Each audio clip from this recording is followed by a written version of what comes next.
Donc pour nous, avoir une stratégie de vidéo en ligne, c'est pas faire une vidéo virale, ça a vraiment pas de sens. Et d'ailleurs, il suffit de voir la répartition du nombre de vues des vidéos à l'intérieur de YouTube, on s'aperçoit qu'on a 0,33% des vidéos qui arrivent à atteindre plus d'1 million de vues. Et que dans ces 0,33%, on va plutôt retrouver, on n'a pas la répartition entre ce que font les marques et le contenu produit par les utilisateurs, mais on va plutôt retrouver, à mon avis, des vidéos de chats, de bébés et ce genre de choses. La vidéo virale, c'est pas forcément la panacée, et avoir une vraie stratégie de vidéo en ligne, c'est important. Et d'ailleurs, les marques qui sont fortes dans le digital, comme Burberry, qui est un exemple dans le domaine du luxe, qui a une vraie croissance, a comme KPI le nombre de fans, mais aussi le nombre de vues qu'elle génère sur YouTube.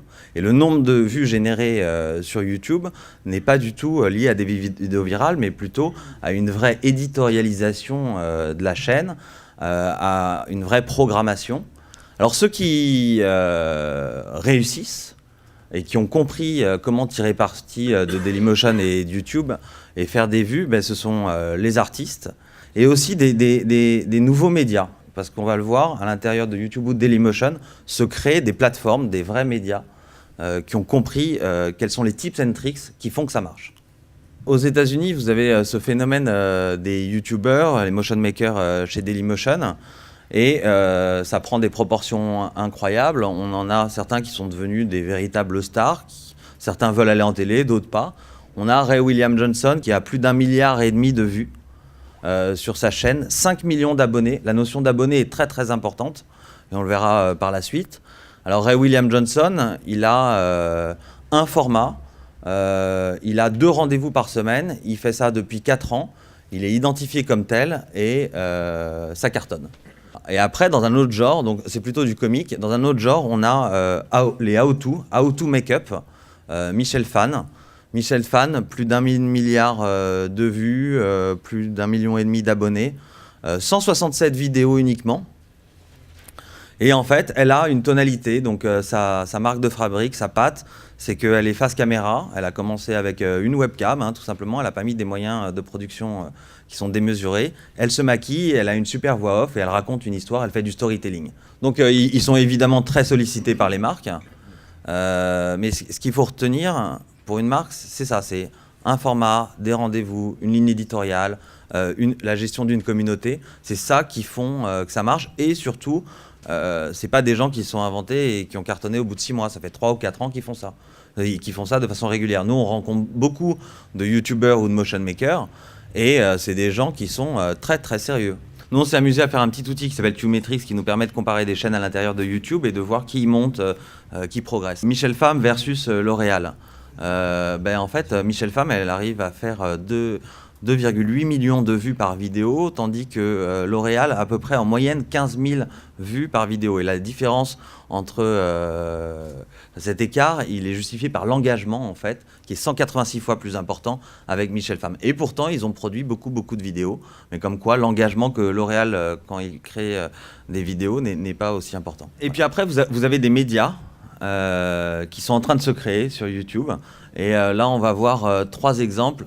Machinima, Demande Média et Maker Studio et leurs stratégies qui sont différentes. Machinima, vous n'en avez peut-être pas entendu parler, c'est des gens qui font plus d'1 milliard de vues par mois, ce qui est considérable. C'est la 3e plus grosse audience sur YouTube. Cible 15-35 ans, hommes, ce sont les numéros 1 du jeu vidéo. Alors ça fait sens, donc ils passent énormément de tutoriels, de screenshots, de jeux vidéo. Et en fait, leur stratégie à ces gens-là, c'est d'agréger des chaînes à l'intérieur de YouTube. C'est-à-dire qu'ils ont 16 chaînes avec leur nom, Machinima, mais en fait, ils vont voir des créateurs et ils leur disent « Rejoignez-nous en tant que réseau ». Et Machinima, YouTube laisse la possibilité d'agir en tant que réseau.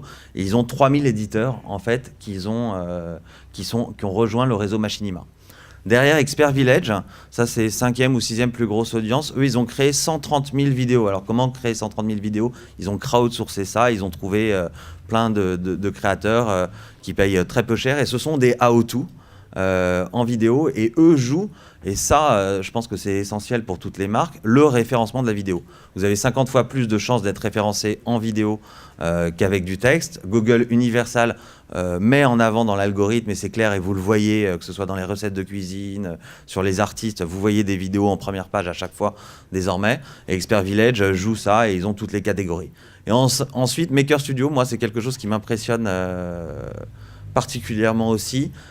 Ils recréent, comme Charlie Chaplin l'avait fait dans les années 30, un énorme studio à Hollywood. Ils ont 200 artistes. Ils disent aux artistes, venez chez nous, on va vous donner des moyens de production. Et donc, ils ont 7 entrepôts, ils ont des costumières, des maquilleuses, des community managers. Et comme ils ont appris et développé comment créer une audience, ils font du cross-promotion aussi entre les chaînes, c'est-à-dire des artistes qui se retrouvent dans une autre chaîne et ils arrivent à faire levier et créer une audience. Et L'Oréal, qui nous paraissait un peu en retard face à Michel Pham tout à l'heure, néanmoins qui l'a reprise à travers Lancôme comme Égérie, a aussi cette stratégie de réseau. Ils ont créé une chaîne qui s'appelle Destination Beauty. Et Destination Beauty, en fait, ils agrègent aussi des vidéos make-up de plein de petites chaînes. Et ils ont un peu la stratégie que je vous ai évoquée précédemment de Machinima. Comme quoi, si vous êtes un annonceur dans n'importe quel domaine, le food ou autre, eh bien, vous pouvez aussi avoir cette stratégie de dire, tiens, on va agréger des contenus UGC de qualité qu'on aura sélectionnés et aller travailler avec YouTube ou Daily pour faire ce genre de choses. Bon, nous, il y a 5 points qui sont les facteurs clés de succès qu'on identifie, et j'en aurais fini. Une réelle programmation, j'insisterai jamais assez, j'ai commencé en disant que la vidéo virale, c'était pas la panacée. C'est vraiment pas la panacée, nous on pense. C'est super sympa si vous réussissez, mais vous avez très peu de chances de réussir. Et une réelle programmation, ça veut dire un format, une régularité, et puis pas être dans ce qu'on avait quand on faisait un spot de pub, on mettait 6 mois, on réfléchissait, c'est essayer, quoi, c'est tenter. Et c'est pas forcément mettre des moyens de production monstrueux. Ensuite, de l'engagement, travailler avec sa communauté, mettre en place vraiment quelque chose de très fort entre Facebook, parler aux youtubeurs, leur montrer l'envers du décor. Des codes, alors on l'a pas, j'avais pas le temps, mais si vous voyez les vidéos de ces gens-là, notamment dans YouTube et Dailymotion, c'est à la fin de la vidéo, pendant la vidéo, ils font des call to action. Et ça, on l'avait pas en télé. Cliquez là-dessus, inscrivez-vous sur ma chaîne YouTube, inscrivez-vous sur ma chaîne Dailymotion. Ils engagent, ils ont envie d'avoir des abonnés. Ça, je pense que c'est un KPI important, une fois que vous avez intégré le KPI nombre de vues, de dire le nombre d'abonnés, parce qu'il y a une vraie corrélation entre le nombre d'abonnés et le nombre de vues dans le temps. De la technique aussi, parce que le référencement, c'est clé. Donc, c'est-à-dire que faire très très attention quand on publie des vidéos. Aller rechercher dans Google les mots-clés qui sont tapés pour faire des sujets qui soient en adéquation et pour remonter en référencement. Vous n'en trouverez qu'un bénéfice sur le long terme. Et ensuite des analytics, parce que vous avez des analytics qui sont très évolués aujourd'hui sur ces plateformes qui vous permettent d'apprendre et de progresser.